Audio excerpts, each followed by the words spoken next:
उपस्थित नागपूर लोकसभा आणि रामटेक लोकसभा मतदारसंघातील सर्व बंधू आणि भगिनींनो, छत्रपती शिवाजी महाराजांनी बाबासाहेब आंबेडकरांना अभिवादन करून नागपूरमध्ये काँग्रेसची स्थिती नाही बरी, नागपूरमध्ये काँग्रेसची स्थिती नाही बरी, मग का निवडून येणार नाहीत नितीन गडकरी? नरेंद्र मोदींनी खोदलेली आहे काँग्रेससाठी फार खोल दरी,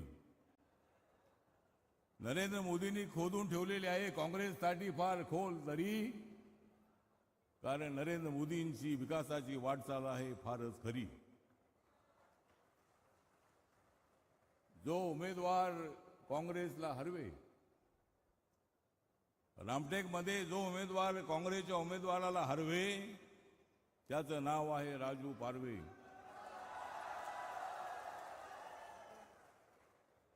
राज या ठिकाणी आदरणीय प्रधानमंत्री साहेब या ठिकाणी येणार आहे. माननीय मुख्यमंत्री एकनाथरावजी शिंदे, देवेंद्रजी फडणवीस, चंद्रशेखर बावनकुळेजी, जोगेंद्र कवाडे सर, आमचे खासदार तुमानीजी, आमच्या सुलेखाताई कुंभारे आणि मंचकावर उपस्थित असणारे सर्व आमदार आणि सर्व नेते, नरेंद्र मोदीजी यांची ज्या माणसाची वागणूक आहे साधी, ज्या माणसाची वागणूक आहे साधी, त्यांचं नाव आहे नरेंद्र मोदी.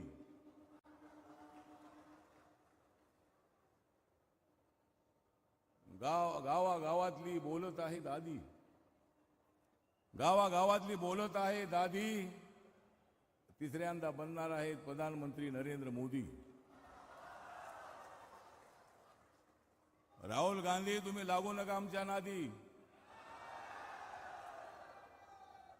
राहुल गांधी, तुम्ही लागू नका आमच्या नादी, कारण मी आहे आंबेडकरवादी. या ठिकाणी आपण मोठ्या संख्येने आलेले आहात. थोड्याच वेळामध्ये माननीय प्रधानमंत्री या ठिकाणी येणार आहेत. ही जी निवडणूक आहे, निवडणूक आपल्यासाठी अत्यंत महत्त्वाची निवडणूक आहे. माननीय नरेंद्र मोदीजींनी नारा दिलेला आहे 400 पार.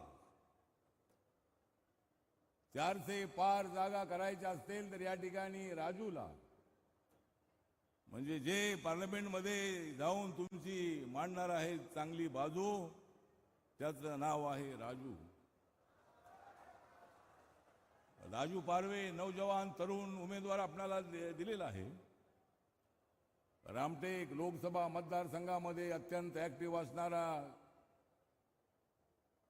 पूर्वीच आमदार आता बनणारा खासदार दिलेला आहे. आमचा बौद्ध समाज, आंबेडकरी समाज, हा राजू पारवेजी आपल्या पाठीशी ताकदीने उभा राहणार आहे. आमचा समाज ज्यांच्या पाठीशी जातो त्यांना विजय मिळतो. आम्ही तुमच्या सोबत आहोत, आमचा समाज तुमच्या सोबत आहे. अगोदर मी बीजेपी सोबत होतो. कवाडे सरांनी विचार केला की मी एकटा तिकडे कशाला राहू. कवाडे सर सुद्धा आता आमच्या सोबत आलेले आहे. सुलेखाताई तर आमच्या सोबत आहेतच आहे. हा समाज जो आहे, हा बाबासाहेब आंबेडकरांना मानणारा समाज, विकासाचा विचार करणारा समाज आहे. आमचा समाज जो आहे, आमचा समाज देशावर प्रेम करणारा समाज आहे. जात, धर्म, भाषा, पंथ यापेक्षा देश महत्वाचा आहे. हे शिक्षण बाबासाहेबांनी आम्हाला दिलं. बाबासाहेब आंबेडकरांनी देशासाठी काम केलेलं आहे. बाबासाहेब आंबेडकरांनी या देशाची घटना लिहिलेली आहे. कोण म्हणतो या देशाची घटना बदलणार आहे? त्याचं नाव सांगा मला. हे काँग्रेसवाले, हे इंडिया आघाडीवाले या देशाचं संविधान बदलणार आहेत. या देशाची लोकशाही धोक्यात आहे असं म्हणतायत. तुमची इंडिया आघाडी धोक्यात आहे, काँग्रेस पार्टी धोक्यात आहे. काँग्रेस पार्टी धोक्यात आहे कारण ती आज धोक्यात आहे. लोकशाही धोक्यात आहे. लोकशाही कशी काय तो धोक्यामध्ये असू शकते? या जनतेच्या मतावर नरेंद्र मोदीजी 2 वेळेला प्रधानमंत्री झालेले आहेत. आम्ही लोकशाहीला मानणारे लोक आहोत. आम्ही बाबासाहेब आंबेडकरांच्या घटनेला अजिबात हात लावू देणार नाही. कोण म्हणतो या देशाची घटना बदलली जाणार आहे? चुकीचा प्रचार केला जातोय, समाजामध्ये फूट पाडली जाते. राहुल गांधी यांना माझा सवाल आहे, एका बाजूला तुम्ही देशाला जोडण्याची यात्रा काढताय आणि दुसऱ्या बाजूला समाजाला तोडण्याची भूमिका मांडताय. बरोबर नाहीये. काँग्रेस पक्षाला बदनाम करण्याचा प्रयत्न तुम्ही करताय. नव्हे, काँग्रेस पक्ष बदनाम झालेला पक्ष आहे. काँग्रेस पक्ष आहे भ्रष्ट. काँग्रेस पक्ष आहे भ्रष्ट, त्याला करून टाका तुम्ही नष्ट. काँग्रेस पक्ष आहे भ्रष्ट, त्याला करून टाका तुम्ही नष्ट. नरेंद्र मोदीजी करत आहेत फारच मोठे कष्ट. नरेंद्र मोदीजी देशभरामध्ये करत आहेत फारच मोठे कष्ट. मग इंडिया आघाडी का होणार नाही नष्ट? आपण सर्वांनी अत्यंत चांगल्या पद्धतीने मतदान करायचं आहे. 19 तारखेला 4 जूनला नितीन गडकरी हे अत्यंत ऍक्टिव्ह असणारे अशा पद्धतीचे आमचे मंत्री आहेत, नेते आहेत. या देशामध्ये सगळं रोडचं झाडं त्याने सगळं पसरवलेलं आहे. काँग्रेसच्या काळामध्ये सगळे नॅशनल हायवे सगळे सिंगल असायचे. आज सगळे रोड एकदम चकाचक अशा पद्धतीचे झालेले आहेत. अनेक एअरपोर्ट जे आहेत ते डेव्हलप झालेले आहेत. त्यामुळे लाखो लोकांना रोजगार मिळालेला आहे. महिलांना 33% आरक्षण देण्याचा निर्णय लोकसभेमध्ये, विधानसभेमध्ये रिझर्वेशन देण्याचा निर्णय झालेला आहे. इकॉनॉमिकल विकर सेक्शनला 10% आरक्षण देण्याचा निर्णय झालेला आहे. जम्मू काश्मीरमधून 370 कलम हटवण्यात आलेला आहे.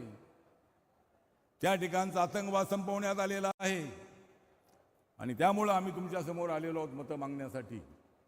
त्यामुळं देशामध्ये, साऊथ इंडियामध्ये, परवा मी कन्याकुमारीला होतो, परवा मी पांडिचेरीला होतो.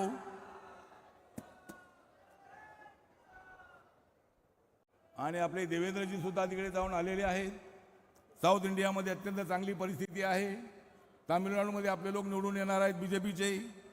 आंध्रामध्ये निवडून येणार आहेत, तेलंगणामध्ये निवडून येणार आहेत, कर्नाटकामध्ये 26 पैकी 22 जागा निवडून येण्याची शक्यता आहे. त्यामुळं 400 पार जागा करायला आम्हाला अजिबात अडचण नाही. यावेळेला आमचा नारा आहे 400 पार. यावेळेला आमचा नारा आहे 400 पार. पण 2029 मध्ये आमचा नारा असेल 500 पार. एवढी आम्ही कामं केल्यानंतर आम्हाला काय एवढ्या जागा मिळणार नाहीत. त्यामुळे मी जास्त आपला वेळ घेत नाही. माननीय प्रधानमंत्रीजी येणार आहेत आणि अजूनही सीएम, डेप्युटी सीएमना बोलायचं आहे. या ठिकाणी मी आपल्या सगळ्यांचं या ठिकाणी हार्दिक आभार व्यक्त करतो. आणि Republican party of India Nitin Gadkari आणि राजू पारवे यांच्या पाठीशी खंबीरपणे उभी आहे एवढा विश्वास आपल्याला देतो. आणि माझे 2 शब्द संपवतो. जय भीम, जय भारत, जय महाराष्ट्र, जय विदर्भ.